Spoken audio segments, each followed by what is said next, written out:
내가 그 땅을 황폐하게 하리니 이는 그들이 범법함이니라. 나 주 여호와의 말이니라 하시니라. 아멘.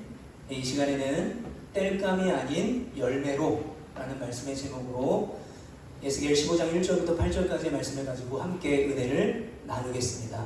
오늘도 우리가 말씀을 들을 때에 이 말씀을 아멘으로 화답하며 또 이 말씀이 우리의 삶이 되는, 그래서 그 삶 속에서 하나님을 나타낼 수 있는 이곳에 모인 모든 성도님들이 되시기를 축복합니다. 드라마 응팔이라고 부르는 응답하라 1988이라는 드라마를 여러분들이 보셨거나 한 번쯤은 들어보셨을 거예요. 제가 이 1988년 하면 제가 제일 먼저 떠오르는 것은 바로 서울 올림픽입니다. 제가 그때 초등학교 1학년이었는데요. 학교를 마치고 이제 군것질을 하기 위해서 가게에 들렸었습니다. 근데 그 가게 옆에 조그만 초소 하나가 있었어요.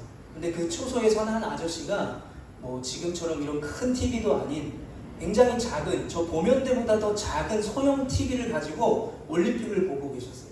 제가 뭐에 홀리는 것 마냥 군것질 과자를 사갖고 그 초소에 들어가서 과자를 먹으면서 그 조그만 소형 TV에 나오는 그 올림픽의 장면을 한 10분, 15분 정도 재밌게 보고 집에 돌아갔던 적이 있습니다. 여러분, 드라마 응답하라 1988, 사실은 1988이면 제 세대는 아니고 1994 정도가 제 세대인데 저는 더 이 1988을 더 재미있게 잘 봤던 것 같아요. 거기에 배경이 되는 동네는 서울에 있는 쌍문동입니다. 그 쌍문동에 있는 골목에 5집에서 일어나는 여러 가지 에피소드를 엮은 것이 바로 그 드라마인데요. 이 5집이 공통된 것이 있어요. 뭐냐면 난방으로 연탄을 사용했다는 거예요. 뭐 지금에서 상상할 수 없는 일이지만 그때는 아마 저희 집도 연탄 보일러를 썼던 것 같아요. 그런데 화면에 보시면 극 중에 라미란 배우가 나오는데 저 가정이 어떤 가정이냐면 정말 가난하다가 복권이 당첨돼가지고 떼부자가 된 거예요. 그래서 저 집에는 소원이 있었습니다. 추운 겨울에 연탄을 실컷 사보는 것이 소원이었어요. 그래서 저 장면이 어떤 장면이냐면 드디어 소원을 이루는 연탄 1000장을 배달해서 기분 좋게 흐뭇하게 바라보는 그 장면입니다. 여러분, 저 당시에 연탄 1000장을 샀다는 것은 연탄 1000장을 놓을 수 있는 공간이 있는 큰 집에 살았다는 말이기도 하고요. 연탄 1000장을 집에 쌓아놨다고 하면 아무리 추운 겨울이라도 밥을 안 먹어도 배부르고 등 따시던 그런 시절이었습니다. 지금 제가 조천에 있는 와산이라는 동네에 살게 되는데 저희 집이 이제 주택이에요. 거기에 이제 보일러가 등유 보일러인데요. 이 등유 보일러가 기름 먹는 하마예요. 겨울에 보일러를 조금만 틀어도 기름이 막 쫙쫙 다는 거예요. 아끼고 아껴도 이 기름이 금방 떨어집니다. 그러면 제가 주유소에 전화를 해서 전화를 하면 저렇게 생긴 차가 와서 기름을 가득 넣어줘요. 물론 목돈이 나갑니다. 그런데 기름을 가득 넣은 그날은 왠지 모르게 마음이 편해요. 왠지 모르게 뭔가 든든해요. 보일러를 틀지 않아도 뭔가 뜨끈뜨끈하고 따뜻한 그런 느낌마저 듭니다. 여러분, 아궁이에 불을 때도 나무가 필요하고 나무가 타야 되죠. 연탄 보일러도 마찬가지입니다. 저 연탄이 불에 타야 그것이 동력이 되는 것이죠. 기름 보일러도 마찬가지입니다. 기름이 타야 보일러가 돌아가는 것이죠. 여러분, 이 셋의 공통점이 있습니다. 그게 뭐냐면 연소가 돼야 될 물건이 필요하다는 거죠. 즉, 타 없어져야만 되는 땔감 같은 것이 필요하다는 것입니다. 자, 그런데 오늘 본문에 보면 땔감이라는 표현이 나와요. 그런데 우리가 전혀 땔감처럼 쓰여지지 않을 것 같은 나무를 보고 땔감이라고 말하고 있습니다. 바로 어떤 나무냐? 저렇게 탐스럽게 포도가 열린 포도나무를 땔감이라고 말하고 있습니다.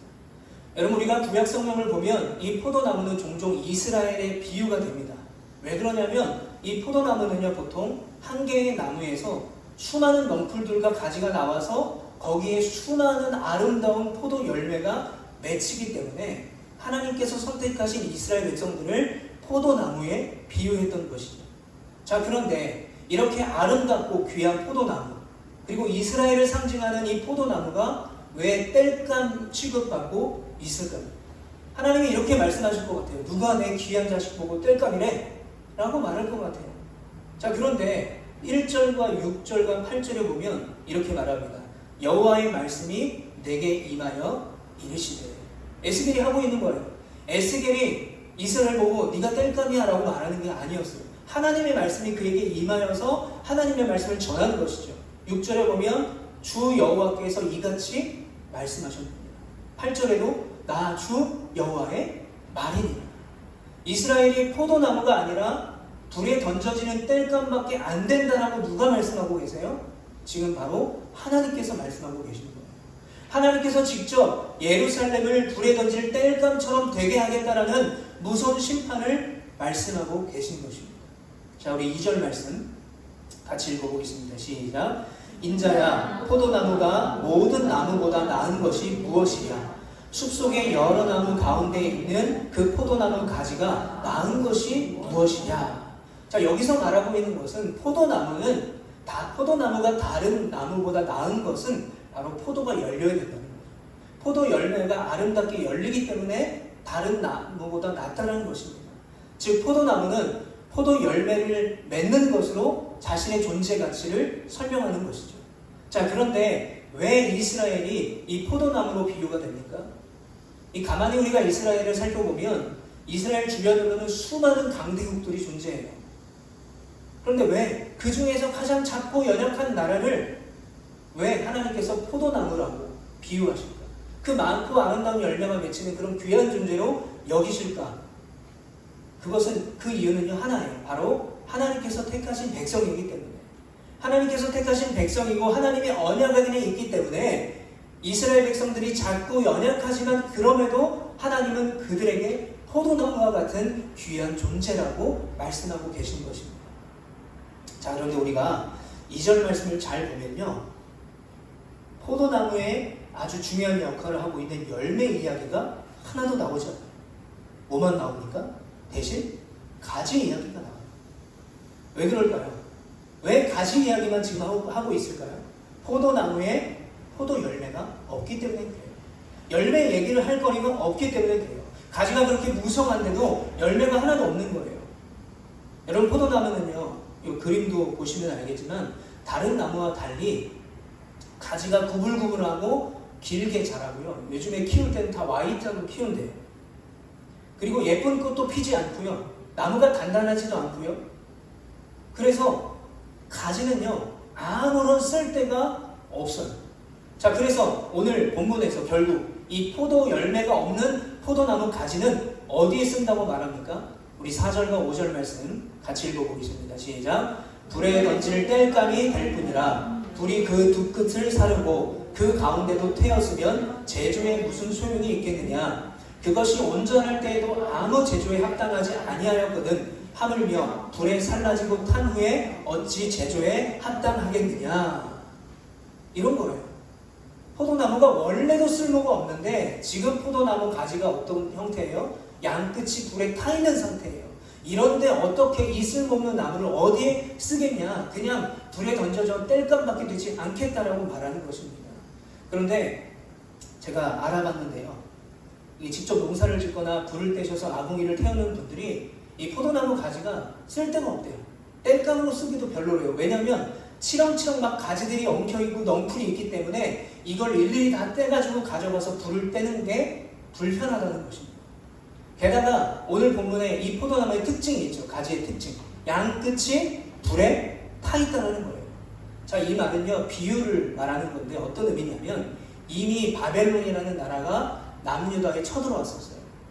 첫 번째 쳐들어왔고요. 두 번째 쳐들어와서 이 남유다의 많은 사람들을 다 바벨론으로 포로로 잡아갔던 상황입니다.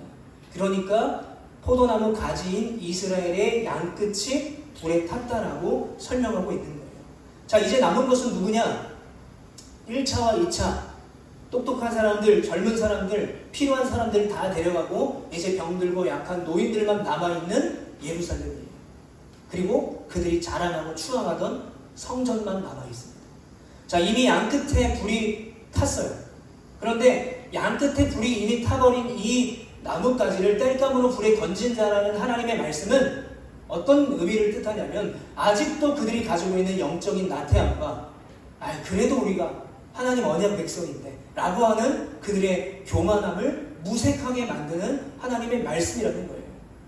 그들이 정말 기쁘게 외웠던 예루살렘도, 또 그들이 추앙했던 성전도 결국은 어떻게 됩니까? 다 하나님의 심판에 의해서 불에 타버리게 된다는 거예요. 여러분, 실제로 오늘 본문으로부터 약 6년 후에 기원전 586년에 이 하나님의 심판이 남유다에 그대로 이루어지게 돼요. 남아있던 사람들도 다 바벨론의 포로로 잡혀갑니다. 예루살렘의 곳곳에 다 불이 타고요. 그들이 자랑하던 예루살렘 성전이 완전히 불에 타 없어져 버렸어요.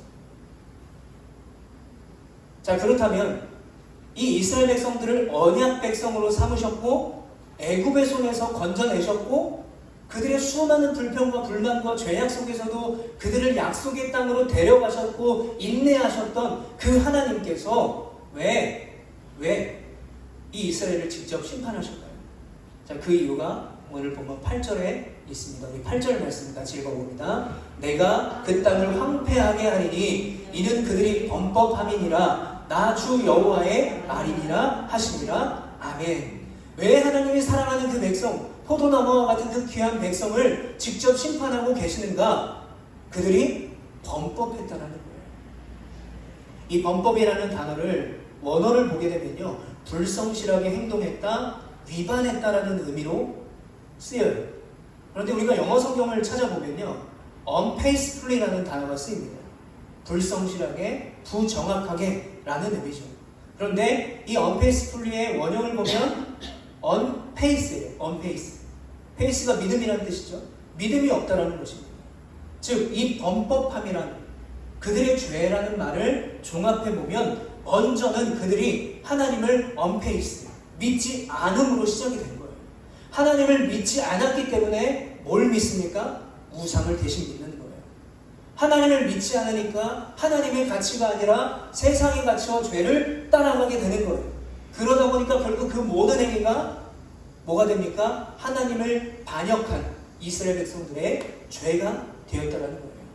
바로 그들의 그 반역과 배신, 그 죄 때문에 아름다운 포도 열매를 맺어야 될 나무가 아무런 열매도 맺지 못하고 땔감처럼 아무 쓸모 없이 그냥 불에 던져지는 운명이 되었던 것이죠. 그런데 8절에 하나님이 어떻게 심판하시겠다고 말씀하십니까? 내가 그 땅을 황폐하게 하겠다. 이 말은 여러 가지 뜻이 있는데요, 아무것도 남기지 않겠다는 거예요. 니들이 나를 버리고 조금이라도 의지할 만한 그 어떤 것도 남기지 않고 완전히 없애버리겠다. 그리고 원어를 보게 되면요, 그냥 버려지는 수준이 아니라 공포를 느낄 만큼 강한 심판을 보게 된다는 거죠. 그러니까 그 지경에 이르기까지 무서운 하나님의 심판이 있다라고 말씀하고 계신 것입니다. 그런데 여러분, 더 무서운 것이 뭔지 아십니까? 이 심판은요, 피할 수 없어요. 확정된 심판입니다. 의인이 있어도 안 돼요. 하나님의 언약 백성이어도 안 돼요. 이 심판은 그냥 정해진 심판입니다. 그래서 그 동시대에 살았던 예레미야 선지자가 뭐라고 말했냐면, 예레미야서 2장 21절에 이렇게 말해요. 내가 너를 순전한 참종자 곧 귀한 포도나무로 심었거늘 내게 대하여 이방 포도나무의 악한 가지가 되면 어찌 됨이냐 라고 책망하고 있는 거예요. 하나님께서 기꺼이 이스라엘 백성들을 참종자, 귀한 포도나무로 삼으셨는데 그들이 하나님의 말씀을 떠나서, 하나님을 떠나서 이방 포도나무의 악한 가지가 되는 것을 책망하고 있는 거예요. 너희들이 어떻게 그럴 수 있어? 너희들이 내 백성인데 너희들이 어떻게 나한테 이럴 수 있냐라는 것이죠. 여러분, 우리가 수요일마다 레위기 말씀을 나누고 있는데요, 특징이 있습니다. 레위기에서 강조하고 있는 말씀은 하나님을 가까이 하는 자, 그리고 하나님께서 직책을 맡긴 자일수록 거룩과 정결함이라는 구별됨의 영적 책임이 더 막중하다는 거예요. 여러분보다 목회자로 부름받은 제가 더 거룩과 정결함으로 더 제대로 살아가야 되는 책임이 저에게 있다는 거죠. 여러분, 이스라엘도 마찬가지입니다. 이스라엘 백성들은 하나님의 백성으로 하나님께 받은 은혜가 너무나 커요. 그러나 그들이 하나님을 배신하고 우상을 숭배할 때, 그리고 온갖 죄를 지음으로 그들이 받은 은혜만큼, 아니요, 받은 은혜보다 더 참혹하고 비극적인 결말을 맞이하게 되는 거예요. 왜 그럴까요? 다른 백성이 아니라 이스라엘 백성들이 하나님을 버렸기 때문에 그들이 감당해야 되는 영적 책임을 다하지 않았다는 것이죠. 그러면 여러분, 이들이 왜 이렇게 됐을까요? 도대체 왜 이 지경까지 됐을까? 제가 예전에 한 5년 전인가요? 취미로 이 방울토마토를 키워본 적이 있었습니다. 봄에 씨앗을 좀 심고, 그리고 키워봤다는 게 밭에 키운 게 아니라 그냥 화분 같은데 키웠어요. 봄에 씨를 심고 한여름이 지나고 가을쯤에 이제 수확을 하게 됐습니다. 제가 교회 옥상에 막 햇빛이 쨍쨍 비치면 거기에 올려다 주고, 막 물도 열심히 주고, 거름도 열심히 주고, 야, 얼마나 많은 이 방울토마토가 열릴까 기대하면서 그렇게 키웠어요. 저거예요, 저거. 막 잎이 막 나고, 막 뭐가 올라오는 거예요. 처음 키워봤거든요. 너무 신기한 거예요. 너무 기쁜 거예요. 그래서 이제 다 컸을 때 기대감으로 제가 수확을 했습니다. 여러분 놀라지 마십시오.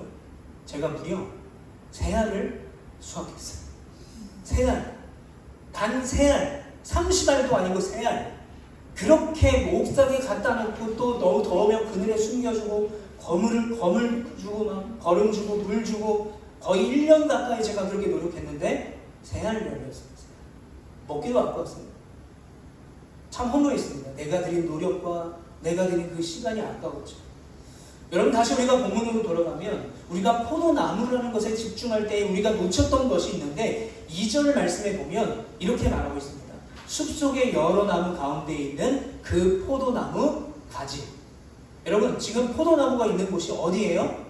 숲속이에요. 숲속. 6절에도 숲풀 가운데 있는 포도나무라고 말합니다. 여러분 지금 포도나무가 있는 곳은 어디냐면 울타리 안에 농장에 있지 않아요. 농사를 짓고 농사를 잘 짓는 이 농부의 손에 있지 않고요. 어디 있습니까? 숲속 안에, 숲풀 가운데 야생에 있는 거예요. 농부의 손길을 벗어나는 거죠. 그러니까 여러분 농부의 손길을 벗어난 야생에 있는 포도나무라고 한다면 이 포도나무가 얼마나 많은 열매를 맺겠습니까? 왜요? 빼곡히 다른 나무가 주위에 있기 때문에 그 나무들과 경쟁해야 돼요. 만약에 열매가 조금 열려도 새들이 먹고요. 그리고 동물들이 먹어버려요. 이게 들포도의 운명 아니겠습니까? 제가 아무리 열심히 방울토마토를 키웠어도 3알밖에 못 얻었는데 이 농장을 벗어나서 농부의 손길을 벗어난 이 산에 있는 포도나무가 얼마나 많은 열매를 맺겠습니까? 여러분 오늘 본문의 이스라엘이요 바로 그런 신세예요. 그러므로 그들의 심판의 결말은 어쩌면 당연한 결말입니다. 그럼 이들이 왜 이렇게 됐는가? 사무엘상 8장 5절에 보면 그에게 이르되 보소서 당신은 늙고 당신의 아들들은 당신의 행위를 따르지 아니하니 모든 나라와 같이 우리에게 왕을 세워 우리를 다스리게 하소서 한지라. 자, 저때가 언제냐면요 이스라엘의 마지막 선지자 사무엘 선지자에게 이스라엘 백성들이 우리도 다른 나라들처럼 인간 왕을 세워주십시오 라고 계속 간곡히 부탁할 때입니다. 자, 결국 인간 왕을 세운 이스라엘이 어떻게 됩니까? 자기의 소견에 옳은 대로 살아가요. 아무렇게나 살아갑니다. 그리고 여전히 하나님의 능력이 손에 있다고 그렇게 죄악 가운데 살았던 그들이 그렇게 착각을 하고 하나님을 떠나서 세상 속 다른 나라처럼 되고 싶었어요. 그런데 이스라엘을 다스리는 왕은 누구십니까? 하나님이에요. 그런데 우리에게 인간왕을 세워주십시오 라고 하는 말은 하나님을 버리고 세상의 가치를 다른 나라들의 가치를 따라가겠다는 고백이었던 것이죠. 그래서 하나님을 떠난 그들의 결말은 아무런 열매도 맺지 못한 채 땔감으로 불에 던져지는 것밖에 없었습니다. 물을 떠나서 물고기가 살 수 없듯이 자신의 정체성, 즉 하나님의 말씀과 은혜를 버려서 자신의 정체성을 상실한 이스라엘 백성들은요 그냥 여러 민족 중에 아주 작고 보잘것없는 존재에 불과했어요. 사실 하나님이 없으면 절대로 애국과 아수르와 바벨론 같은 위치에 있을 수도 없고요. 그들과 싸워서 이길 수도 없는 존재가 바로 이스라엘이었습니다. 그러므로 이들의 결말은 북이스라엘은 아수르에게 멸망합니다. 남은 남유다는 바벨론에게 2번의 침공을 받고 포로로 끌려가요. 열매 없는 포도나무 가지의 양끝이 이미 그렇게 불이 탔는데 여전히 하나님의 말씀을 깨닫지 못하죠. 결국 결말이 어떻습니까? 바벨론이 3번째로 쳐들어와서 거기 남아있는 자들 다 잡아가고 그들이 포로 70년을 바벨론에서 울면서 자신이 예배드렸던 시온성을 바라보며 울며 수모를 당했어요. 그들이 자랑했던 예루살렘과 성전이 다 불에 타는 심판을 받게 되었던 것이죠. 사랑하는 성도 여러분, 하나님께서 저와 여러분을 구원하시고 자녀 삼으신 이유가 무엇입니까? 혹시 이런 걸 생각해 보신 적이 계십니까? 나를 구원하시고 나를 자녀 삼으신 이유가 뭘까? 생각해 보신 적이 있습니까? 어떤 분들은 그래요.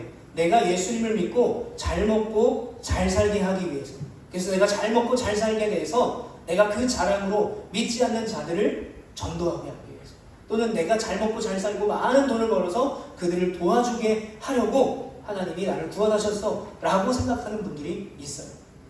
교회를 다니면 잘 먹고 잘 산다라고 생각하는 분들이 계시다는 거예요. 또 어떤 사람은 내가 왜 구원받았는가, 나는 죽어서 천국에 가기 위해서 구원받았어 라고 생각하는 사람들이 있어요. 자, 그러면 우리가 구원받은 이유와 하나님의 자녀가 된 이유가 잘 먹고 잘 사는 것과 천국에 가는 것, 이 두 가지라면 한번 그것을 따져보겠습니다. 만약 잘 먹고 잘 사게 하는 것이 구원의 목적이다 라고 하면요, 여기 계신 분들은 다 재산 한 100억쯤은 있어야 돼요. 왜요? 하나님을 믿으면 내가 잘 먹고 잘 사니까. 부자가 아닌 그리스도인, 건강하지 않은 그리스도인이 없어야 됩니다. 대기업과 유명 대학에는요, 기독교인들이 100% 다녀야 돼요. 그런데 현실은 어떻습니까? 그렇지 않죠. 내가 구원을 받고 하나님의 자녀가 되었지만 여전히 내 삶에는 문제가 있고, 여전히 내 안에 질병이 있고, 여전히 가난하고, 여전히 쉽지 않은 인생 고난 가운데 그것을 겪어내며 버텨내며 우리는 믿음으로 살아가고 있는 것 아니겠습니까? 또한 만약 우리가 죽어서 천국 가는 것이 목적이라고 한다면, 사실 천국 가는 게 전부라고 한다면 하나님이 너 구원받았어? 그럼 이제 바로 천국 가야 돼 라고 하실 거예요. 만약에 우리가 구원받아서 천국 가는 것이 우리의 존재 가치라면 이 땅을 살아가야 되는 존재 목적의 가치는 우리에게 없는 것입니다. 그러면 우리는요, 내가 왜 하나님의 자녀가 되었는가, 왜 내가 구원을 받았는가를 늘 기억하고 나의 부르심을 기억하며 살아가야 된다는 거예요. 그러면 우리가 왜 구원받았는가, 왜 하나님의 자녀가 되었는가를 로마서 7장 4절에 이렇게 말씀하고 있습니다. 세번역 성경으로 제가 읽어드리겠습니다. 나의 형제자매 여러분, 그러므로 여러분도 그리스도의 몸으로 말미암아 율법에는 죽임을 당했습니다. 이제 여러분은 다른 분, 곧 죽은 사람들 가운데서 살아나신 그분에게 속하였습니다. 그것은 우리로 하여금 하나님을 위하여 열매를 맺게 하려는 것입니다. 아멘. 이 로마서에서 사도 바울이 뭐라고 말하냐면, 우리가 왜 구원을 받고 왜 하나님의 자녀가 되었는가에 대한 답을 하고 있는데, 우리가 예수 그리스도께 나아가서 하나님의 영광을 위해 열매를 맺게 하시려고 우리를 구원하셨다는 거예요. 여러분 믿으십니까? 여러분, 우리의 부르심은요, 잘 먹고 잘 사는 것, 그리고 우리가 죽어서 천국 가는 것, 물론 우리가 살다 보면 우리에게 필요한 것입니다. 그러나 우리가 살아가는 이 시대에서 우리가 하나님의 나라를 세워가고 천국을 세워가며 그곳에서 하나님께 영광을 돌리는 삶으로 우리를 부르신 거예요. 하나님의 영광을 위해서, 열매를 맺게 하시기 위해서. 자, 그렇다면 열매를 맺게 하기 위해서 우리를 구원하셨다면 우리가 맺어야 될 열매는 도대체 무엇일까요? 자, 누가복음 3장 8절에 보면 이렇게 말합니다. 그러므로 회개에 합당한 열매를 맺고 속으로 아브라함이 우리 조상이라 말하지 말라. 내가 너희에게 이르노니 하나님이 능히 이 돌들로도 아브라함의 자손이 되게 하시리라.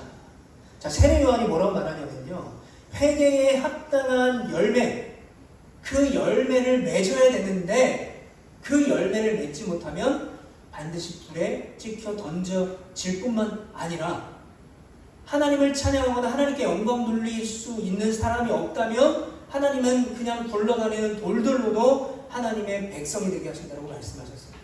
그러니까 이건 뭔 말입니까? 우리가 하나님께 영광이 되는 존재로 그 부르심에 합당한 삶을 살지 못한다면 하나님은 우리가 필요 없고 돌들로도 하나님을 찬양하고 하나님께 영광 돌리는 존재로 만든다는 거예요.